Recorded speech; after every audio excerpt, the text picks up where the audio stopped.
الحمد لله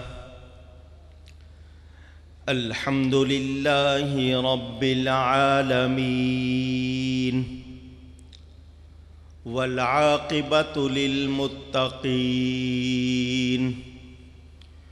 والصلاة والسلام على رسوله سيد المرسلين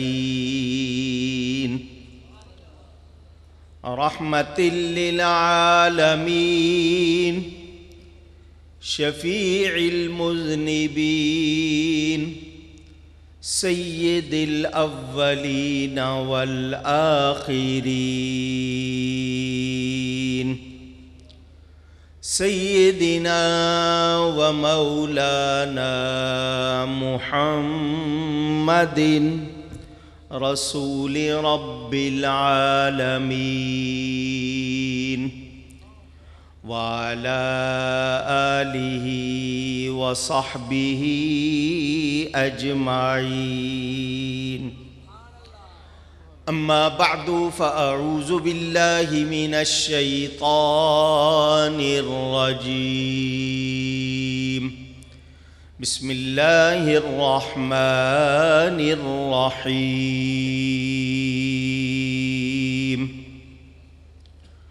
قل لا أسألكم عليه أجرا إلا المودة في القربى صدق الله العلی العظیم۔ محبت کے ساتھ ایک مرتبہ دروشی پڑھ لیجئے۔ اللہم صلی علی سیدنا و مولانا محمد معدن الجود والکرم وآلہ وصحبہ وبارک وسلم۔ الصلاة والسلام علیک یا رسول اللہ، الصلاة والسلام علیک یا حبیب اللہ، الصلاة والسلام علیک یا رحمة للعالمین وعلى آلك وأصحابك يا شفيع المذنبين۔ حمد و صلاۃ کے بعد قرآن کریم کی ایک آیت کے کچھ الفاظ آپ کے سامنے تلاوت کیے ہیں۔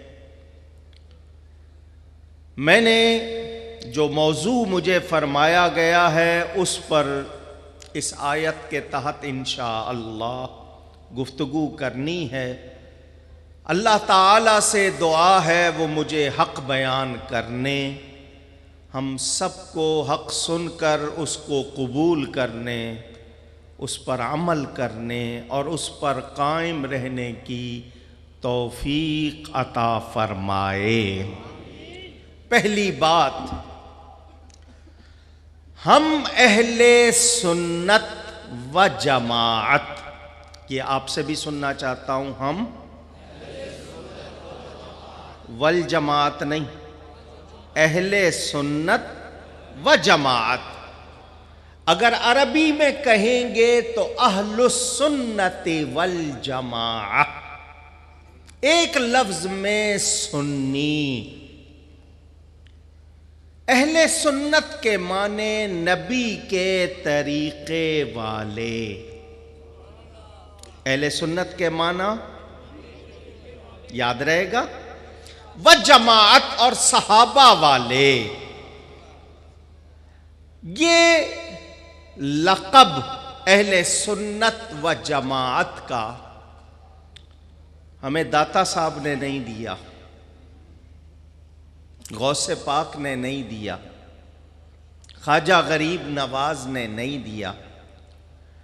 داتا صاحب کے مشائخ میں حضرت حبیب اجمی کا نام، کتنے نام آتے ہیں میں سب کے نام لوں گا، ٹائم لگے گا، انہوں نے نہیں دیا۔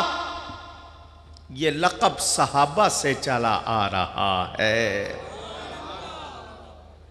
وہ لوگ جو ہم کو بدعتی کہتے ہیں، وہ سن لیں، ہم اہل بدعت نہیں ہیں، اہل سنت ہیں۔ نام کسی کا کچھ اور ہو، پکارا کچھ اور جائے تو کیا یہ صحیح ہوگا؟ تو جب ہم بدعت والے ہیں نہیں تو پھر ہم کو جو لوگ بدعتی کہتے ہیں پہلے ہمارا تعارف تو حاصل کر لیں، ہماری پہچان تو معلوم کر لیں۔ ہم بدعت والے نہیں ہیں، ہم سنت والے ہیں۔ سنت کے معنی طریقہ، اہل سنت نبی کا طریقہ۔ تو یاد رہے، یہ میں اس لیے بات کر رہا ہوں، آئیے آپ کو 2-3 باتیں اور سکھا دوں۔ دین ہمارا اسلام، دین ہمارا، مذہب ہمارا حنفی، مذہب ہمارا حنفی، مسلک ہمارا اہل سنت و جماعت۔ دین کے معنی قانون، مذہب کے معنی راستہ، مسلک کے معنی ملانے والا راستہ۔ یاد رہے گا؟ آپ مذہب مسلک کا نام سنتے ہیں تو معنی بھی معلوم ہو جائے۔ مذہب راستے کو کہتے ہیں، مسلک بھی راستے کو، مگر کون سا راستہ؟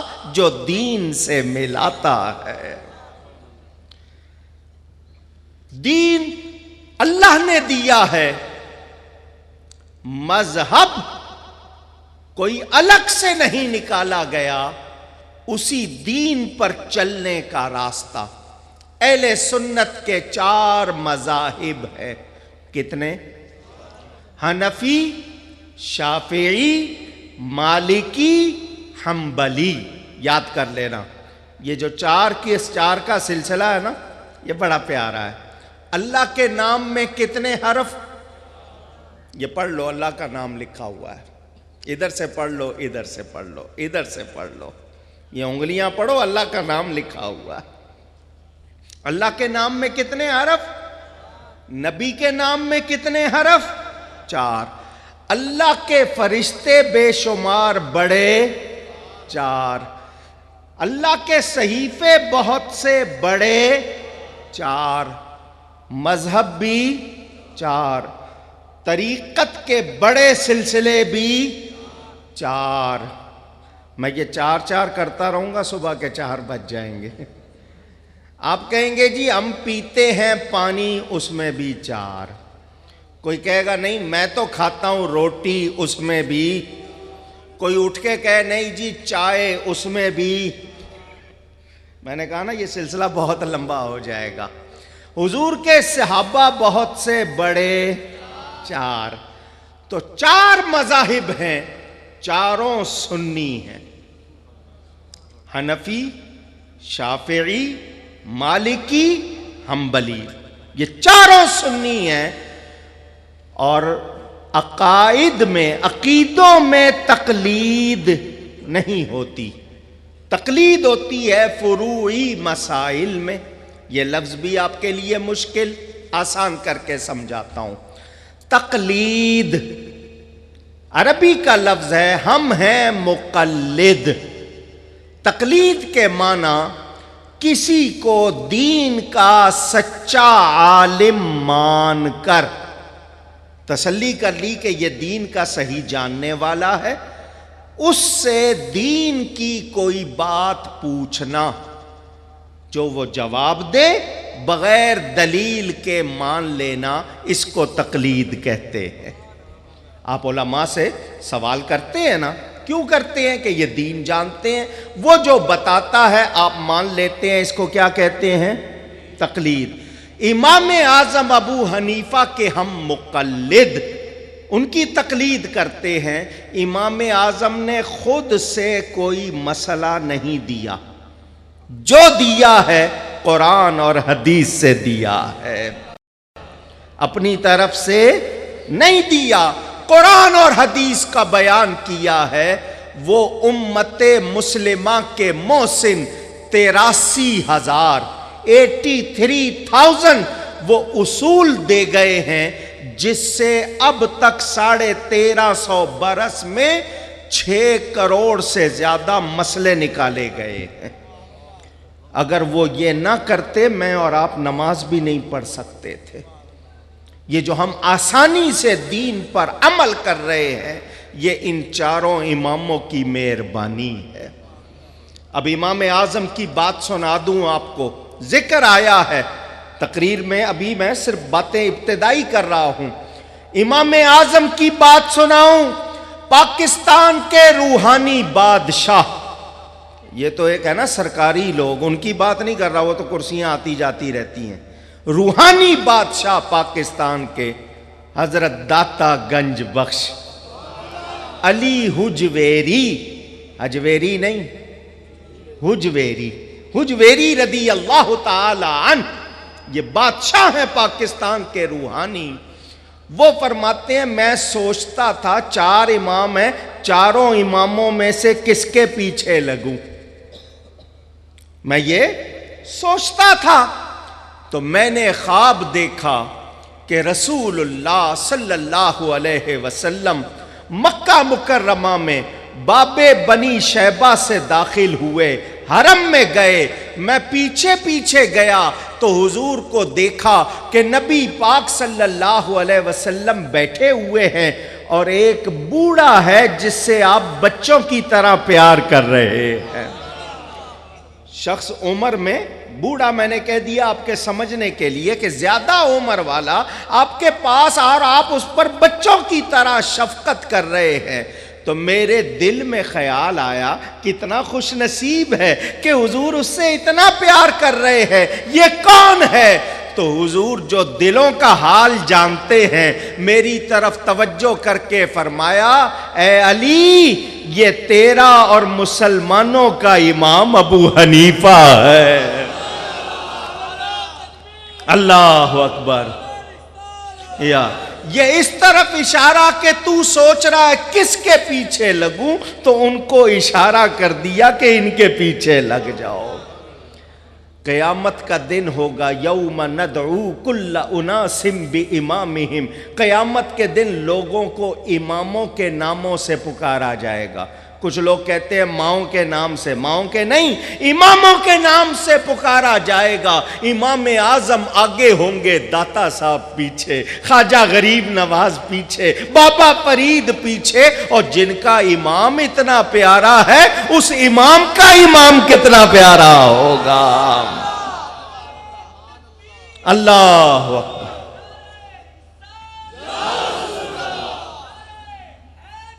یا نعرہ غوثیہ۔ میرے دوستوں اور بزرگوں یاد رکھنا، یہ امام اعظم مدینہ منورہ جاتے ہیں، روضہ رسول پر حضور کے دربار میں کھڑے ہو کر عرض کرتے ہیں السلام علیک یا امام المرسلین، اے رسولوں کے امام آپ کو سلام ہو۔ قبر رسول سے آواز آتی ہے وعلیکم السلام یا امام المسلمین، اے مسلمانوں کے امام تجھ کو بھی سلام ہو۔ تو یہ مذہب ہمارا حنفی ہے۔ ہم امام اعظم ابو حنیفہ نام تھا ان کا نعمان، ابو حنیفہ یعنی سیدھے دین والے۔ حنیفہ کوئی بیٹی نہیں تھی جس کے وہ باپ، ابو کے معنی صرف باپ نہیں ہوتے، ورنہ ابو ہریرہ کے کیا معنی کرو گے؟ بلی کا باپ، بلی والے۔ تو حنیفہ کے معنی سیدھا دین، دین حنیف، سیدھے دین والے۔ امام اعظم نام تھا نعمان، 80 ہجری میں پیدا ہوئے اور 150 ہجری میں وفات پائی۔ کتنے بڑے امام تھے؟ 46 برس، 40 اور 6، 46 برس عشاء کے وضو سے آپ نے فجر کی نماز پڑھی ہے۔ جس مکان میں آپ کی وفات ہوئی، سنو ذرا سنیو دھیان سے، بہت دھیان سے سنو، کتابوں میں ہے جس مکان میں قید کر دیے گئے تھے، بادشاہ نے کہا کہ جج کا عہدہ قبول کرو، کہنے لگے نہیں کروں گا، میں اس قابل نہیں ہوں۔ اس نے کہا تم قابل ہو، کہنے لگے اب تو بالکل نہیں کرنا چاہیے، جب میں جھوٹ بول رہا ہوں تو جھوٹے کو تو جج نہیں بنانا چاہیے۔ کتنے متقی تھے، تو جج نہ بننے پر بادشاہ نے قید میں ڈال دیا، قید میں 7,000 مرتبہ قرآن ختم کیا آپ نے۔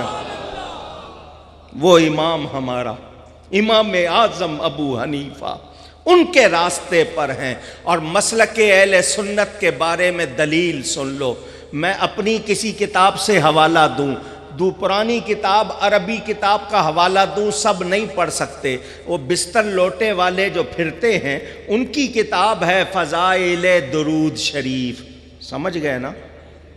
میں نے نام نہیں لیا ہے، نام لیا ہے؟ صبح اگر کہیں کہ ہمارا رگڑا لگا گیا، کہنا اس نے تو نام نہیں لیا تھا۔ اچھا وہ تم ہو؟ ان کی کتاب فضائل درود شریف میں لکھا ہے، ذرا سنو اور خوش ہو جاؤ۔ حدیث نقل کی ہے، حدیث کیا ہے؟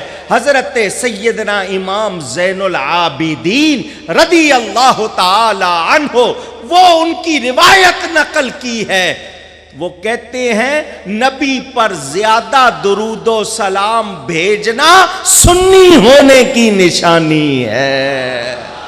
اہل سنتوں نے، یہ اہل سنت کا لفظ اس حدیث میں موجود ہے، اور پتہ چلا ہم نئے نہیں ہیں، ہم پیچھے سے پرانے چلے آ رہے ہیں۔ یہ جو انگریز کے زمانے میں نئے نئے نام نکلے، ان سے ہمارا کوئی تعلق نہیں۔ اب امام زین العابدین کی بات آئی ہے، وہ بھی سناتا چلوں۔ زین العابدین کے معنی عبادت کرنے والوں کی زینت۔ ان کا ایک لقب السجاد ہے، بہت زیادہ سجدے کرنے والے۔ یہ ان کا لقب کیوں پڑ گیا؟ نام تو علی ہے۔ امام حسین کے 3 بیٹے تھے، تینوں کا نام علی تھا۔ بڑے کو پہچان کے لیے علی اکبر، بیچ والے کو علی اوسط اور چھوٹے کو علی اصغر، تو نام تو ان کا علی اوسط۔ زین العابدین کیوں کہتے ہیں یہ بھی سن لو۔ روزانہ 1000 نفل پڑھا کرتے تھے۔ کتنے؟ روزانہ۔ آپ تو اگر 27ویں شب میں 10 پڑھ لو تو کہتے ہو جی میں 10 نفل پڑھے روزانہ۔ ایسے نہیں درجے ملتے، مرتبے ملتے، محنتیں کی ہیں، اور ہمیں ان پر ناز ہے۔ ہم نے ان کو کل وسیلہ بنانا ہے اللہ کی بارگاہ میں، اس لیے آج ان سے محبت کا اظہار کرتے ہیں، کل وہ ہمارے کام آئیں گے۔ اور وہ جو کہتے ہیں نا کوئی کام نہیں آئے گا، ان کے واقعی کوئی کام، بالکل سچ کہتے ہیں کہ ان کے کوئی کام، ہمارے کام انشاءاللہ، ہمیں کوئی شبہ نہیں۔ میرے دوستوں اور بزرگوں، سب برکت ہے نبی پاک صلی اللہ علیہ وسلم کی نسبت کی۔ جس کو میرے نبی سے نسبت ہو گئی اس کا بیڑا پار ہو گیا۔ آئیے، موضوع ہے میرا نبی سے قربت، نبی سے نزدیک ہونا۔ کس سے نزدیک ہونا؟ کس سے؟ اور اونچی کہیے، نبی سے۔ تو جو نبی کے قریب ہے، جتنا قریب ہے، ہمیں اتنا ہی پیارا ہے، ہمیں اتنا ہی۔ میرا نبی اللہ سے قریب، جو نبی کے قریب، اللہ کو نبی پیارا، ہمیں وہ پیارے جو نبی سے قریب ہو گئے۔ آؤ آپ کو 1-2 باتیں سنانی ہے، محبت سے سننا، فتویٰ نہ لگانا۔ اللہ نے قلم کو پیدا کیا، کس کو؟ اونچی، قلم۔ قلم کا کیا کام ہوتا ہے؟ اونچی، خود لکھتا ہے، کسی کے ہاتھ میں ہو تو، مگر اللہ چاہے تو قلم خود لکھتا ہے، اللہ چاہے تو۔ مرزا قادیانی سے حضرت پیر میر علی شاہ صاحب گولڑوی کا جب مناظرہ طے ہوا تھا اور وہ نہیں آیا، اسی لاہور کی بات ہے، تو حضرت پیر میر علی شاہ صاحب نے فرمایا وہ تو نہیں آ رہا، اللہ کے بندے ایسے ہیں، وہ قلم دے دے، قلم خود لکھے گا۔ اشارہ اپنی طرف تھا مگر سنبھل کے بات کی۔ اللہ تعالیٰ نے قلم کو پیدا کیا اور فرمایا کتب، اے قلم لکھ۔ ما کان و ما سیکون، جو کچھ ہو چکا، جو ہونے والا، لکھ، قلم لکھ رہا ہے، کسی کے ہاتھ میں نہیں، اللہ کا حکم ہے، لکھ رہا ہے۔ تو جو اللہ قلم کو حکم دے بغیر ہاتھ کے قلم لکھے تو قلم کی شان زیادہ ہے یا نبی کی شان زیادہ ہے؟ اعتراض کرنے والوں ذرا سوچ کے بولا کرو۔ قلم نے لکھنا شروع کیا۔ گڑی شاہو میں جمع ہونے والے میرے سنی بھائیوں ذرا دل کے کانوں سے سننا، قلم نے لکھنا شروع کیا، حضرت آدم سے تذکرہ شروع کیا انسانوں کا۔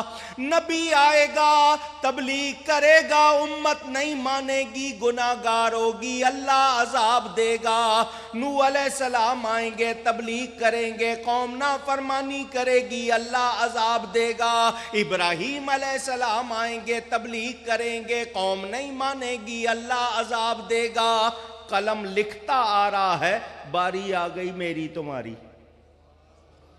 باری آ گئی امت مصطفیٰ علی صاحبہ الصلاۃ والسلام کی۔ قلم نے لکھنا چاہا، امت مصطفیٰ گناہگار ہوگی، اللہ عذاب دے گا۔ قلم لکھنا چاہ رہا ہے، وہ اللہ جس نے حکم دیا، وہ خود فرماتا تعدب یا قلم، اے قلم ادب کر، اے قلم اونچی، اللہ حکم دے رہا ہے اور تو نے سب کا ایک ہی جیسا لکھنا شروع کر دیا ہے۔ لکھ امت مذنبۃ ورب غفور، امت گناہگار ہوگی نہ اللہ بخشنے والا مہربان ہوگا۔ سبحان نعرہ رسالت، نعرہ رسالت، نعرہ رسالت، عظمت و شان مصطفیٰ۔ کیا کمال ہے ہمارا، کیا کمال ہے ہمارا، اگر سالانہ، ماہانہ یا ہفتواری میلاد مناتے ہیں تو کیا کمال ہے، روزانہ 1000-2000 مرتبہ درود پڑھتے ہیں تو کیا کمال ہے۔ ارے نبی کی نسبت کا ہم حق ادا کر سکتے نہیں، یہ مہربانی ہے۔ حضرت ابراہیم نے عرض کی، یا اللہ تیرا شکر کہ تو نے مجھے نبی بنایا، خلیل بنایا، تو اگر مجھے اپنے حبیب کا امتی بناتا میں زیادہ شکر کرتا۔ ہم امتی ہیں، کیوں؟ اس لیے ہیں کہ میلاد کے خلاف پوسٹر چھاپے جائیں، یا رسول اللہ کے نعروں پر فتوے سنیں؟ کیسے امتی ہیں یہ لوگ؟ نبی کا کلمہ بھی پڑھیں اور نبی کے نام پکارنے کو بدعت یا حرام کہیں، عجیب لوگ ہیں۔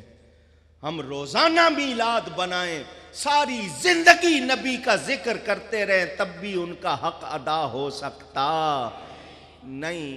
اور یہ محفل سجا لینا، چراغاں کرنا، شکر کرو تمہیں یہ توفیق ملی ہے۔ یہ جو آئے ہو رات کی نیند قربان کر کے، کیا سمجھتے ہو ضائع ہو جائے گی؟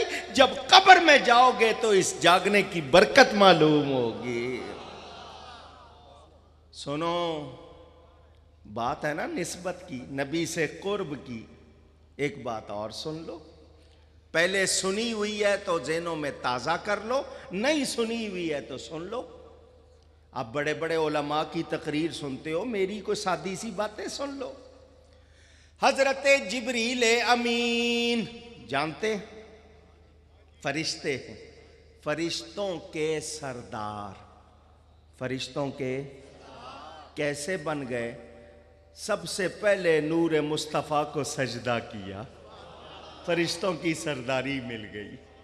تو جو نور مانتے ہی نہیں ہیں، نہیں سمجھے ہو، جو نبی کو نور، ان کو کوئی حصہ ملے گا نہیں۔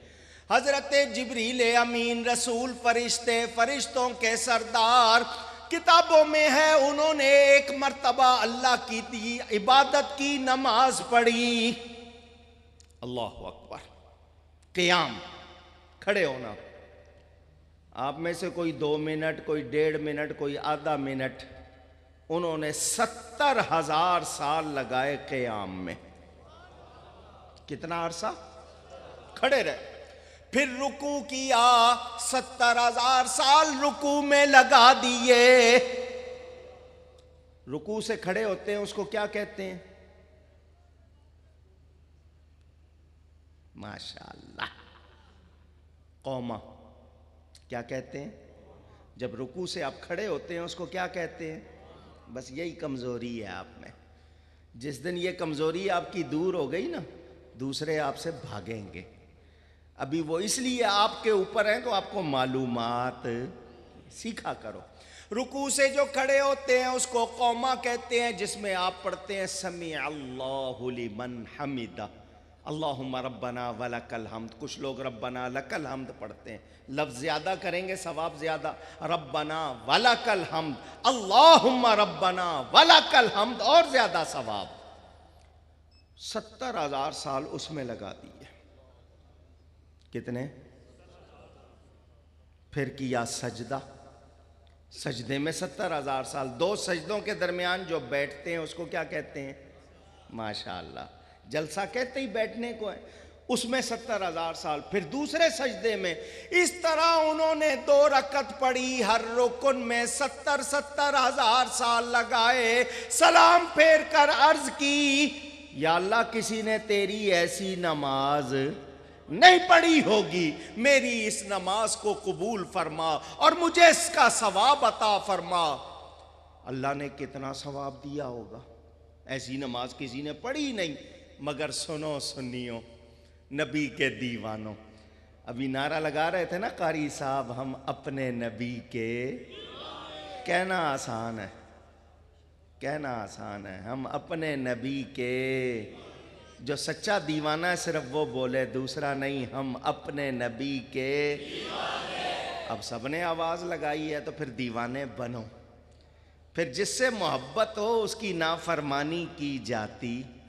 چہروں پہ داڑیاں سجاؤ، اپنے ماتھوں کو سجدوں کی لذت سے شاد کرو، نماز پڑھا کرو، نبی کی سنتیں اپناؤ. پھر جہاں سے گزرو گے لوگ کہیں گے نبی کا دیوانہ جا رہا ہے. مزہ آئے گا. میرے دوستوں اور بزرگوں، اگر جھوٹ بولیں گے، ناپ تول میں کمی کریں گے، ملاوٹ کریں گے تو کیا نبی کے دیوانے کہلائیں گے؟ اونچی. اگر ہم میں یہ کمزوریاں رہیں تو پھر ہم نہیں کہلا سکتے. میں تو چاہتا ہوں سنی جدھر سے گزرے لوگ کہیں نبی کا دیوانہ جا رہا ہے. مزہ آنا چاہیے. میرے دوستوں اور بزرگوں، یاد رکھنا اللہ نے کتنا ثواب دیا ہوگا. اللہ تعالیٰ نے فرمایا، اے جبریل، جیسی نماز تو نے پڑھی ایسی کسی نے نہیں پڑھی، مگر سن، میں نے یہ کائنات اپنے حبیب کے لیے بنائی. میں اپنے حبیب کی امت پر نماز فرض کروں گا. یہ 2 رکعت جو تو نے اتنی لمبی پڑھی، میرے حبیب کا امتی 2 منٹ میں پڑھے گا. کتنے منٹ میں؟ سمجھنے کے لیے تھوڑی سی دیر میں، منٹ کا لفظ میں اپنی طرف سے کہہ رہا ہوں، 2 منٹ میں پڑھے گا. اے جبریل، اس کی 2 منٹ کی 2 رکعت کا جو ثواب ہے وہ تیری اس نماز کا نہیں ہے. کس کی برکت ہے؟ کس کی برکت ہے؟ یہ نبی کی نسبت کی برکت ہے. تو ہم اگر مسلمان ہیں تو شکر کریں، ہم اگر نبی کے غلام ہیں تو شکر کریں. روز محبت سے نبی کی بارگاہ میں درود و سلام بھیج کے یہی کہیں، یا اللہ تیرا شکر ہے کہ تو نے اپنے حبیب کا غلام بنایا ہے. یہ معمولی بات تو یاد رکھنا. میں نے دین سمجھایا، دین قانون کو کہتے ہیں، وہ رب نے دیا. مذہب نبی کے غلاموں نے تیار کیا قرآن حدیث کو سامنے رکھ کر. اپنی کوئی بات بیچ میں، یہ میں کیوں کہہ رہا ہوں، آج کل ٹیلی ویژن پر بوریوں کے نمبر جس طرح لوگ یاد کرتے تھے نا، آئٹمز کے نمبر دکانوں میں گودی پہ. آج کل لوگ اس طرح قرآن کی آیتوں کے اور سورتوں کے نمبر سنا کے لوگوں کو متاثر کرنا چاہتے ہیں. آیت نمبر 10 ورس نمبر 10 تو لوگ سمجھتے ہیں بڑا پڑھا لکھا ہے. میں نے اس کو 6 مرتبہ ٹی وی پر چیلنج کیا ہے. میرے سامنے آ. عربی کی کتابیں ہوتی ہیں, ان میں زیر زبر نہیں ہوتی. حدیث تفسیر کی کتاب تیرے سامنے رکھوں گا, عربی میں ہے, ایک صفحہ صحیح پڑھ کے ترجمہ کر دے تجھے عالم مان لوں گا. 6 مرتبہ ای میل بھیجے, جواب. اس بے ایمان نے بکواس کی کہ نبی کچھ نہیں کر سکتا. تو کیا کر رہا ہے؟ وہ تیرا ہوگا جو کچھ نہیں کر سکتا. میرا نبی تو وہ ہے چاند کو اشارہ کرے 2 ٹکڑے کر دیتا ہے.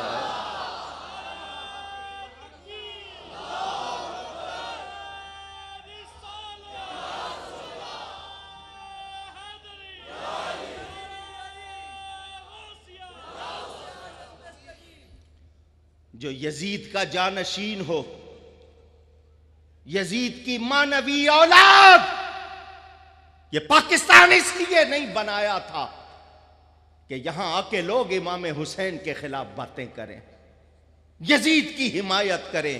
ایسے لوگوں کا انسانیت سے بھی کوئی تعلق نہیں, دین سے کیا تعلق ہوگا.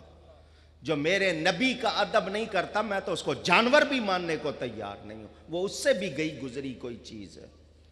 جانور بھی میرے نبی کا ادب کرتے.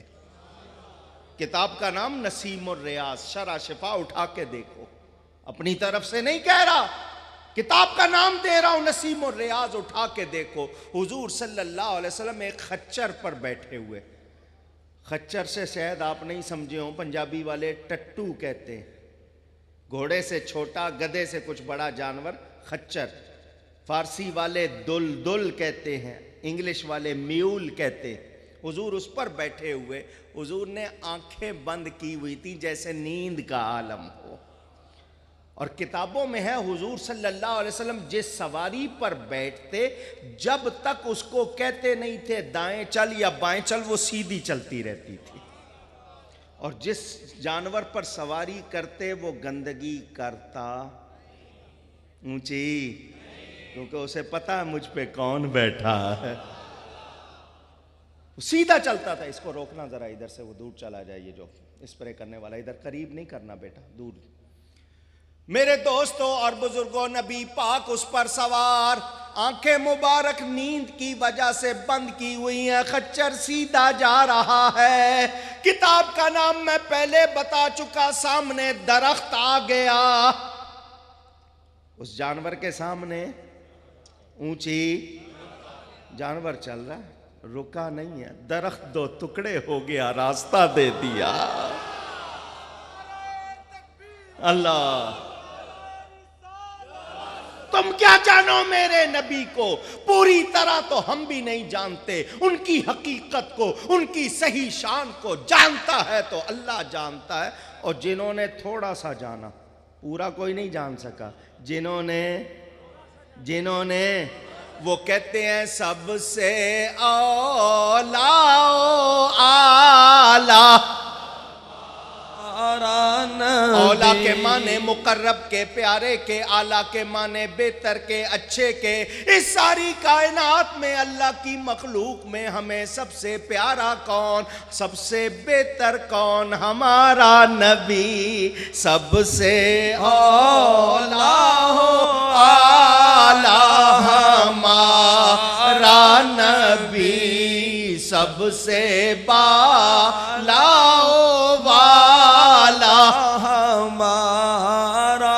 صلی اللہ علیہ وسلم. میرے نبی جیسا کوئی نہیں. اور کوئی اٹھ کے کہے کہ نہیں نبی کچھ نہیں کر سکتا, تو سمجھ لو یہ نبی کا چاہنے والا, ماننے والا.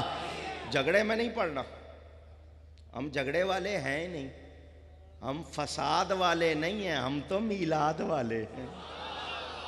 ہم بارود والے نہیں, ہم تو درود والے ہیں.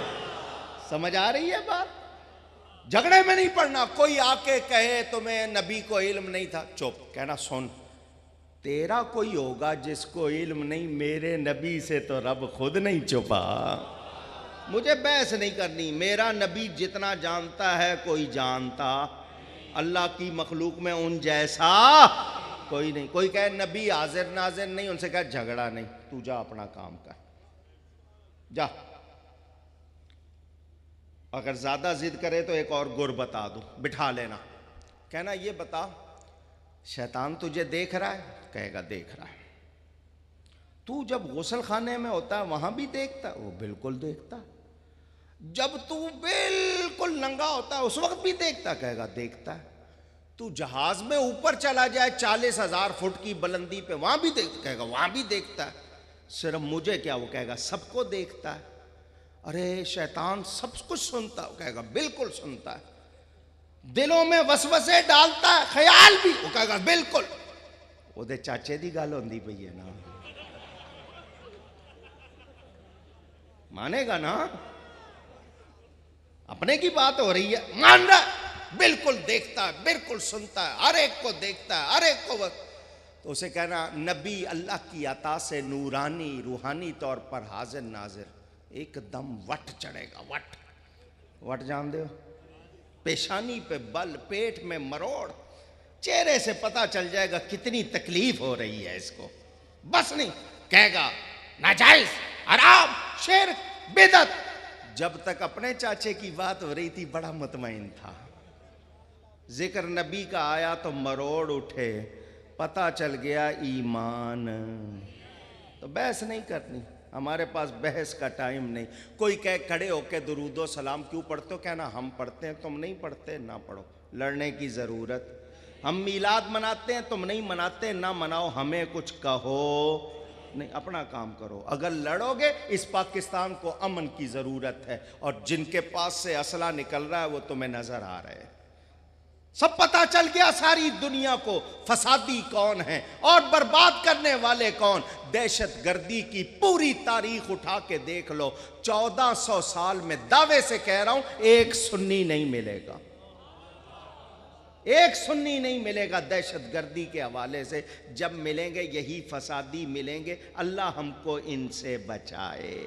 مگر میری تمہاری ذمہ داری ہے۔ آج سب سے بڑی کوتاہی کیا ہے؟ ماں باپ اپنے اولاد کو عقیدے نہیں سکھا رہے۔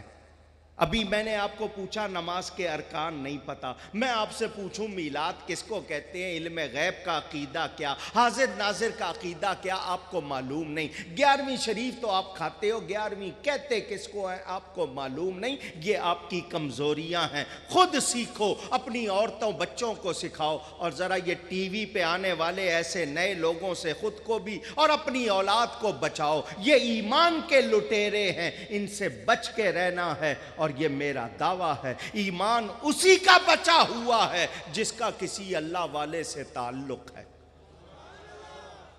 جس کا اللہ والے سے تعلق نہیں، شیطان اس کو فوراً قابو کرتا ہے۔ اللہ ہم سب کے ایمان کی حفاظت فرمائے۔ میں نے بات کرنی ہے نبی کے قرب کی، نبی کی نسبت کی۔ اللہ فرماتا ہے قُلْ لَا أَسْأَلُكُمْ عَلَيْهِ أَجْرًا إِلَّا الْمَوَدَّةَ فِي الْقُرْبَى۔ قُلْ، قاف لام اونچی اور اونچی۔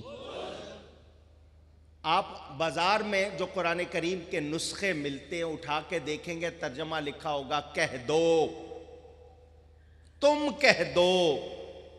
یہ ہے ان کا حال۔ اہل سنت کا ترجمہ دیکھیں گے تو لکھا ہوگا اے میرے حبیب آپ فرما دیجئے۔ یہیں سے فرق پتہ چل جاتا ہے کس کو نبی سے محبت ہے، کون نبی کا ادب کرتا ہے۔ قل، صرف لفظ قل پر پوری تقریر کروں تو ساری اسی پہ رہ جائے۔ اللہ کسی کا محتاج ہے؟ یہ سوچا بھی نہیں جا سکتا۔ اس کو کسی کی حاجت، پھر وہ کیوں کہہ رہا ہے قل اے میرے حبیب آپ کہہ دیجئے۔ اللہ کو حاجت نہیں، مگر مجھے اور آپ کو حاجت ہے. ہم اللہ کو دیکھ نہیں سکتے, ہماری آنکھوں میں اتنی طاقت نہیں کہ اللہ کے بنائے ہوئے سورج کو آنکھیں ملا کے دیکھ لیں. ہم اللہ کو سن نہیں سکتے, آواز زیادہ یا کم ہو ہمارے کان نہیں سن پاتے. ہم اللہ کو دیکھ نہیں سکتے, سن نہیں سکتے, چھو نہیں سکتے. وہ جسم سے پاک, جسمانیات سے پاک. اللہ نے اپنا فیض دینا ہے, اپنے حبیب کو درمیان میں رکھ دیا. محبوب مجھ سے لے لے, آگے میری مخلوق کو دے دے. نبی واسطہ ہے, وسیلہ ہے. اگر نبی کو درمیان سے نکال دیں, ہم خدا کو جاننے پہچاننے کا دعویٰ کر سکتے نہیں. یہ بھی پورا موضوع ہے, صرف جھلک دکھائی. قل, اے میرے حبیب آپ فرما دیجئے, جو نبی کی مانے گا وہ کس کی مانے گا؟ جو نبی کی مانے گا وہ کس کی مانے گا؟ یہ میرا حکم نہیں, کسی 14ویں 13ویں 12ویں 11ویں صدی کے عالم مفتی امام کا کہنا نہیں. اللہ فرماتا ہے من یطع الرسول فقد اطاع اللہ. جس نے رسول کا کہنا مانا اس نے حقیقت میں اللہ کا کہنا مانا. وہ لوگ جو کہتے ہیں صرف قرآن کی مانیں گے حدیث کی نہیں مانیں گے, تو مجھے قرآن والی نماز پڑھ کے دکھائے. قرآن سے مجھے مغرب کی 3 رکعتیں تو دکھاؤ ذرا. یہ ترتیب دکھاؤ کہ کان تک ہاتھ اٹھانے ہیں, پھر دایاں اوپر رکھنا ہے یا بایاں رکھنا ہے. یہ ہتھیلی دوسرے ہاتھ کی پشت پر, یہ انگوٹھے اور چھوٹی انگلی سے بنا حلقہ, 3 انگلیاں سامنے کر لی. رکھوں میں سینے پہ, پیٹ پہ, ناف کے نیچے, کہاں رکھوں؟ ذرا قرآن میں دکھاؤ. ترتیب کیا ہے؟ پہلے ثنا پڑھنی ہے, اعوذ باللہ, بسم اللہ, سورہ فاتحہ, قرآن. یا قرآن میں دکھاؤ, مجھے ترتیب دکھاؤ. اس کے بعد میں سیدھا سجدے میں جاؤں یا پہلے رکوع میں, رکوع سے سیدھا سجدے میں جاؤں یا کھڑا ہوں؟ دکھاؤ نا قرآن میں. قرآن والی نماز پڑھ کے دکھاؤ. موبائل فون میں نے بند نہیں کرنا, مسجد میں جا کے بند کیوں کروں؟ لوگوں کو کیسے پتا چلے گا میرے پاس موبائل فون ہے؟ کیونکہ مسلمان ہوں نا. میں نے مسجد میں اگر موسیقی نہیں بجائی تو پھر میرا فائدہ کیا؟ بے شرم بے حیا ہیں وہ جو مسجدوں میں جا کر بھی اپنا فون بند نہیں کرتے. مسجد میں کس سے باتیں کرنے جاتے ہو؟ اونچی. پھر اور کون اہم ہے جس کی بات سنی جائے؟ اللہ کے سامنے ہو رہے ہو, اللہ سے باتیں کرنے گئے ہو, اور دھیان تمہارا دوسری طرف. نہیں, میں تو حیران ہوں, کعبے کا طواف کر رہے ہیں, فون ہاتھ میں, ایک پھیرا ہو گیا ہے. شرم آنی چاہیے. مسجد نبوی میں فون بج رہے ہیں. اگر تم نے فون ہی سے پیار کرنا ہے تو آئے کیوں ہو یہاں؟ فون رکھ کے آؤ اپنے ٹھکانے پہ کہ میں نبی کے پاس جا رہا ہوں, جب تک نبی کے پاس ہوں کسی اور کو دھیان نہیں دے سکتا. ادب کرو. حضرت امام اعظم ابو حنیفہ تو مدینے میں ننگے پاؤں چلتے تھے, دیواروں سے گھسٹ گھسٹ کے چلتے تھے. پوری گلی ہے, چھوڑ کے دیواروں سے گھسٹ کے چل رہے. کسی نے کہا حضرت پورا راستہ ہے اور آپ گھسٹ گھسٹ کے دیواروں سے چل رہے, کیوں؟ فرمایا میرا پاؤں وہاں نہ آ جائے جہاں نبی کا پاؤں آیا. ادب کرنے والے لوگ, اور ہم موسیقی بجا رہے. نماز میں فون بج اٹھے تو سن لوں, پیاس لگے تو پانی پی لوں, کوئی سلام کرے تو جواب دے دوں. مجھے دکھاؤ قرآن میں ہے یہ سب کچھ؟ اونچی. کوئی چوری کرے, چوری کرنے والا مرد ہو یا عورت, حکم ہے اس کے ہاتھ کاٹ دو. یا اللہ کتنی چوری پر, 1 روپے کی چوری بھی چوری ہے, 1 لاکھ کی چوری بھی چوری ہے. مگر آپ کے ملک میں قانون اور, 10 روپے چوری کرنے والا تو چور, 10 کروڑ چوری کرنے والا صدر. آپ کے ہاں قانون اور ہے نا. میرا سیاست سے کوئی تعلق نہیں. جتنا بڑی چوری کرے اتنا بڑا عہدہ, یہ آپ کے ملک کا قانون. یا اللہ کتنی چوری پر ہاتھ کاٹنا ہے؟ پہلے چوری پر کون سا ہاتھ کاٹنا ہے؟ اچھا دایاں کاٹ دیا, اس نے پھر چوری کی تو اب کیا کریں؟ بایاں کاٹیں. تیسری بار پھر چوری کی تو اب کیا کاٹیں؟ دکھاؤ قرآن میں. اللہ چاہتا تو ایک ایک تفصیل بیان کرتا. کہتے نہیں صرف قرآن کی, قرآن میں حکم ہے زکوٰۃ دو. کتنے پر دیں؟ یہ جو 40 روپے پر 1 روپیہ, 100 پہ 2.5 روپے دیتے ہو, ذرا دکھاؤ نا قرآن میں. جو نبی کا دامن چھوڑنا چاہتے ہیں ان سے میں پوچھنا چاہتا ہوں مجھے قرآن والی نماز پڑھ کے دکھاؤ ذرا، آؤ تو صحیح۔ اللہ چاہتا تو ایک ایک بات کھول کے بیان کرتا، مگر ایسا نہیں ہوا۔ اللہ تعالیٰ نے سب کچھ بیان کیا مگر ہم نہیں پا سکتے۔ ہمیں نبی کا دامن تھامنا پڑے گا، ہم اس کے بغیر اللہ کا نام نہیں لے سکتے، جان نہیں سکتے، پہچان نہیں سکتے۔ اللہ یہی چاہتا ہے لوگ جب تک قرآن کے محتاج رہیں نبی کے بھی محتاج رہے۔ بغیر نبی کے کام چلتا اونچی۔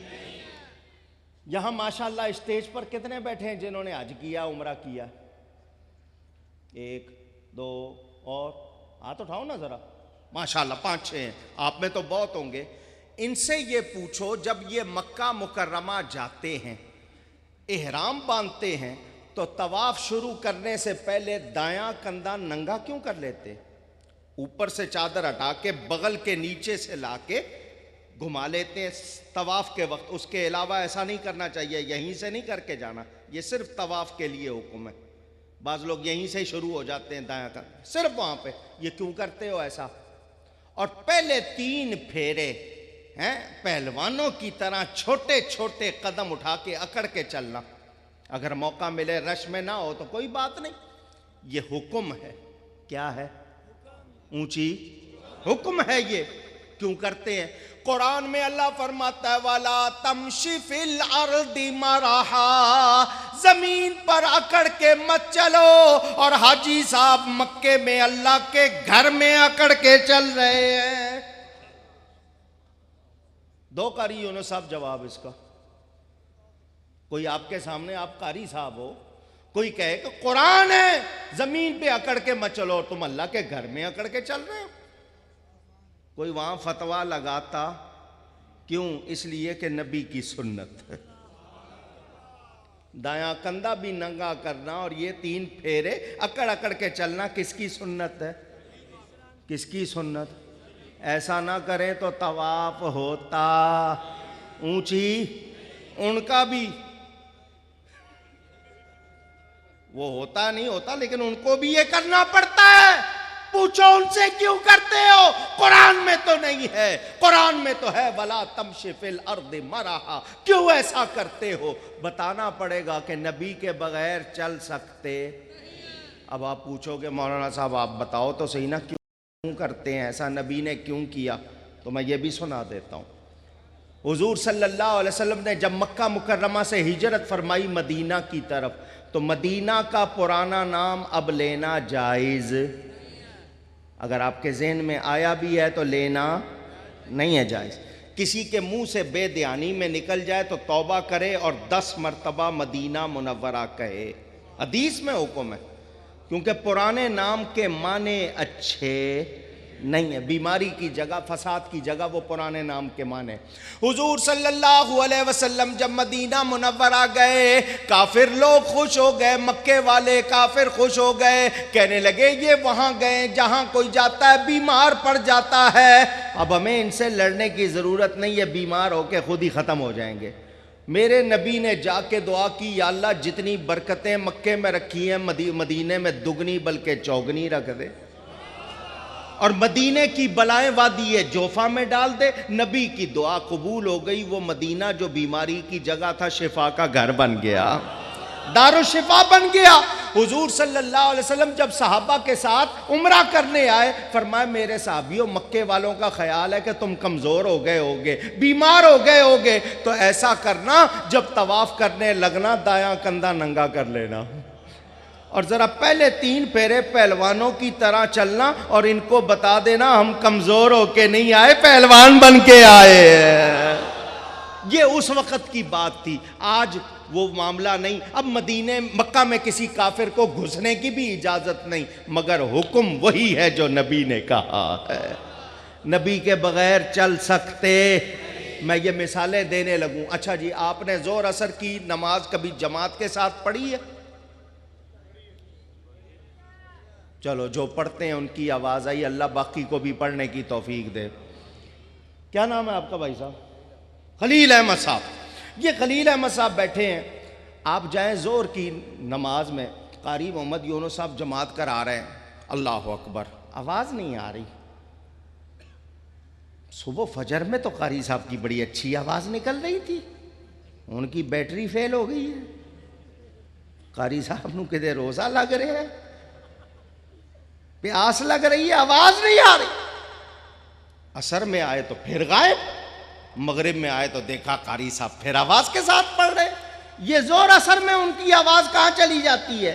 پوچھو ان سے کیوں ایسا کرتے ہو، تو ان کا سیدھا سا جواب ہوگا نبی کی سنت، نبی کی ختم، بس اتنا جواب۔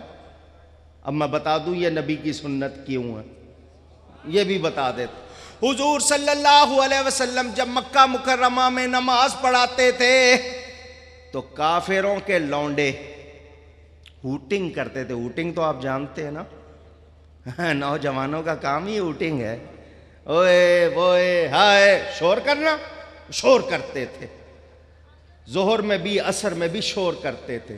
حضور صلی اللہ علیہ وسلم نے فرمایا میرے صحابیوں، جب ہم فجر پڑھ رہے ہوتے ہیں یہ سو رہے ہوتے ہیں، مغرب عشاء پڑھتے ہیں یہ گھروں میں چلے جاتے ہیں، شور کرتے ہیں یہ زور عصر میں، تو زور عصر میں بغیر آواز کے پڑھ لیا کرو۔ مگر قانون بن گیا، آج بھی دنیا کا بڑے سے بڑے مفتی کوئی بھی زور عصر پڑھائے گا بغیر آواز کے پڑھائے گا۔ آواز نکالتا نبی کے بغیر گزارا اونچی، جب یہاں گزارا نہیں تو وہاں بھی نہیں ہے۔ نبی کے بغیر گزارا خلاف پیمبر کسہرا گزید کہ ہرگز بمنزل نہ خواہد رسید۔ یہ شعر فارسی کا بابا سعدی کا ہے کہ جو نبی کے خلاف چلے گا منزل پا سکتا۔ میرے دوستوں اور بزرگوں یاد رکھنا، نبی کا طریقہ ہی پیارا ہے۔ اللہ فرماتا ہے قل، اے میرے حبیب آپ فرما دیجئے جو آپ کے فرمانے کو سنے گا وہ ہمارا ہوگا۔ اس کو بھی سمجھاؤں، معاف کر دینا، مسئلہ آیا برانچ لائن نکالنی۔ آپ لوگ مجھے دیکھ رہے ہو، سن رہے ہو، آپ بن رہے ہو گواہ۔ کیا بن رہے ہو؟ اس کو کہتے ہیں تحمل شہادت، گواہی لینا، اٹھانا، گواہی اٹھانا۔ کل آپ کسی کے سامنے بیان کرو کہ رات گڑی شاہو، کون سی جگہ گڑی شاہو کی ہے؟ پاور ہاؤس میں جلسہ تھا، کوکب نورانی اکاڑوی آیا تھا، اس نے بیان کیا، ہم نے اس کو دیکھا، تو وہ گواہی دینا ہوگا، گواہی ادا کرنا۔